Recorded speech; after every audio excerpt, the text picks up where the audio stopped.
porque ayer fue Carmen Aristegui. Es más, sigue teniendo jornadas muy problemáticas Felipe Calderón. Necesita mucha vitacilina o mucho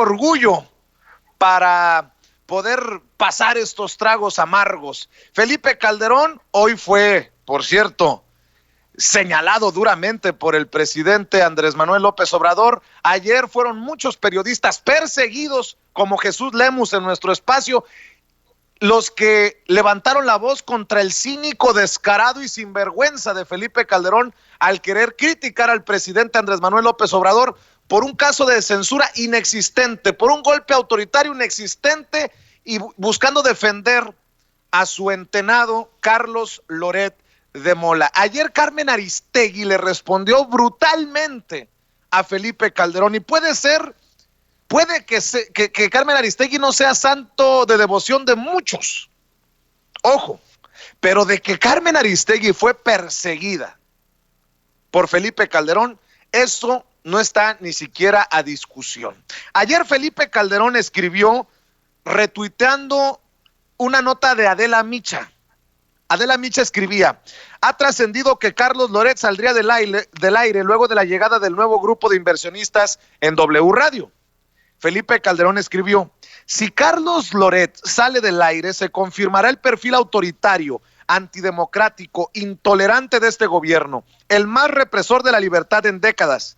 Se ve que el video del hermano del presidente recibiendo en su nombre millones de pesos los tiene furiosos, y puso el hashtag son piores, así con I, piores, por Pío López Obrador, el hermano del presidente. Bueno, pues Carmen Aristegui, nada más el audio, mi querida Ceci, le responde a Felipe Calderón. Con todo respeto para la colega Carmen Aristegui, vamos a usar un extracto de su posicionamiento editorial que creo que es muy digno, muy respetable y contundente.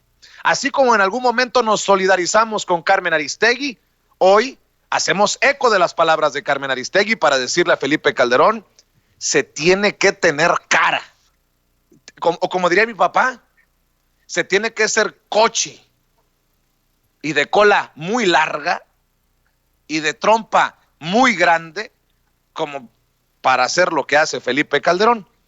Escuche a Carmen Aristegui. Violeta, Alfredo, Gabriel, gracias a ustedes. Y bueno, pues dejen hacer una pausa. Hay varios temas importantes que le tengo que informar todavía. Y bueno, pues dejamos aquí la mesa de análisis esta mañana. Sigue el tema de la discusión respecto a lo que ha dicho Felipe Calderón.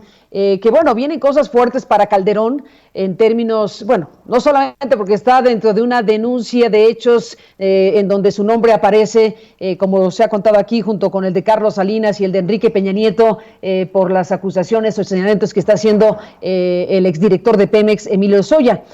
También pues están los libros que están ahora circulando. Ya hemos tenido noticia de que el libro de Ernesto Núñez Albarrán, de un sexenio fallido, pues se está volviendo a circular o volviendo a poner en la posibilidad digital, Crónica de un sexenio fallido de Ernesto Núñez, la tragedia del calderonismo. Pues está ahora ya circulando este libro que constituye el corte de caja definitivo del sexenio de Felipe Calderón. Al mismo tiempo plantea los complejos escenarios que afrontará la vida política nacional tras las elecciones federales de 2012, que era en ese momento cuando se publicó. Ahora lo vuelven a poner a circular precisamente en este contexto, y no es para menos. Estamos hablando de una edición de Grijalvo con Crónica de un sexenio fallido. Por un lado eso, y por otro lado está ya, o ya salió, o está por salir en cualquier momento,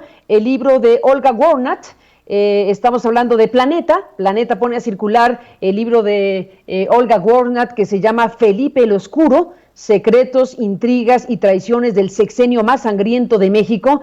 Y dice aquí en la portada: el libro prohibido durante el gobierno de Calderón. Es la manera en que Planeta presenta esta investigación de Olga Warnat, que también está circulando. Así que la reedición vía digital del libro de Ernesto Núñez y la aparición del libro de Olga Warnat, ambos colocando el foco principal de sus investigaciones periodísticas en la figura de Felipe Calderón. Felipe Calderón, que hoy pues causó este revuelo en las redes por tener la desfachatez de pues hablar como habló en relación a el autoritarismo de López Obrador, como él le llama. Y bueno, pues este mensaje de Felipe Calderón, cómo nos removió los recuerdos. Felipe Calderón, cómo nos hizo recordar cosas como aquella conferencia de prensa que dio ni más ni menos que Joaquín Vargas Guajardo. Voy a recuperar un fragmento. Espero que no me demande Joaquín Vargas por recuperar un fragmento por razones periodísticas de aquella conferencia pública que dio precisamente en aquella fecha, 15 de agosto de 2012.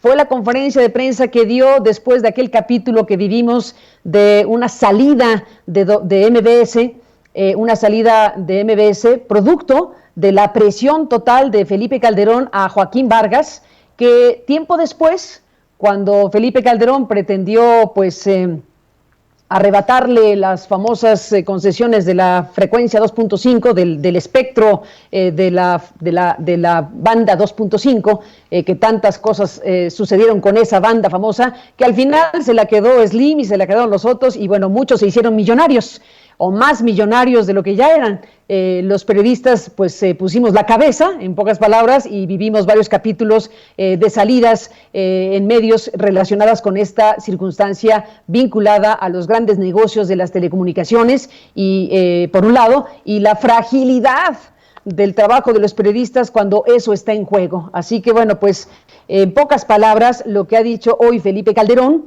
nos hace recordar varias cosas, aquel capítulo que hoy están recordando muchas personas en las redes sociales cuando cuando leen lo que Calderón dice esta mañana, de que si Carlos Loret de Mola sale del aire, refiriéndose a lo que podría pasar con lo que está sucediendo en Radiópolis. Bueno, si Carlos Loret de Mola sale del aire, dice Calderón, se confirmaría el perfil autoritario, antidemocrático, intolerante de este gobierno, el más represor de la libertad en décadas. Bueno, para decir eso, se tiene que tener cara, al final de cuentas. Vamos a recordar este fragmento de lo que dijo Joaquín Vargas Guajardo, el empresario de MBS, que en aquel entonces, ya cuando vio que Calderón estaba pues pretendiendo quitarle o arrebatarle el famoso asunto de la banda 2.5, es que salió a contar lo que nosotros habíamos contado en su momento cuando salimos de ahí.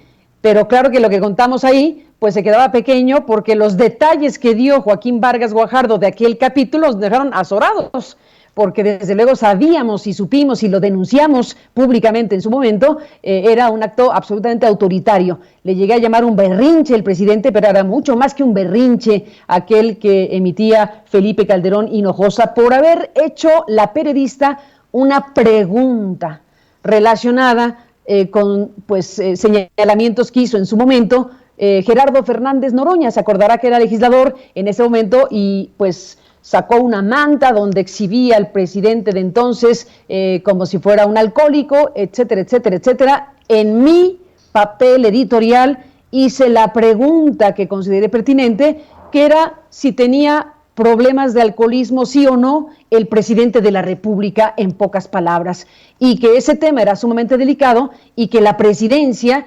debería explicar y decir si había o no un problema de alcoholismo en la figura de Felipe Calderón. Bueno, eso nos costó la salida de MBS en aquel momento y toda una historia que no voy a ampliar más, pero que recordamos esta mañana cuando Calderón sale a señalar a López Obrador de antidemocrático y de intolerante y el peor represor de la libertad en décadas. Eso dijo Calderón esta mañana. Bueno, ¿qué dijo en su momento el empresario pues ahí Joaquín están Vargas? ahí están las declaraciones de Carmen Aristegui, las rescato, y no porque Carmen haga una defensa del presidente Andrés Manuel López Obrador, creo que queda claro que ella se defiende así sola, que no defiende al presidente, sino que recuerda que Felipe Calderón no tiene cara para criticar, porque si hubo alguien que persiguió y reprimió, fue Felipe Calderón. Ahí está el caso de Jesús Lemus, que terminó en prisión por dar a conocer los vínculos de la familia Calderón Hinojosa, en este caso Cocoa Calderón, la hermana del expresidente, con los Caballeros Templarios y la Tuta. Y está el caso de Anabel Hernández, perseguida, amenazada de muerte por Genaro García Luna, y todo parece indicar que con el aval de Felipe Calderón. Está el caso de Carmen Aristegui. Más tarde platicaremos con Gerardo Fernández Noroña también de esta situación.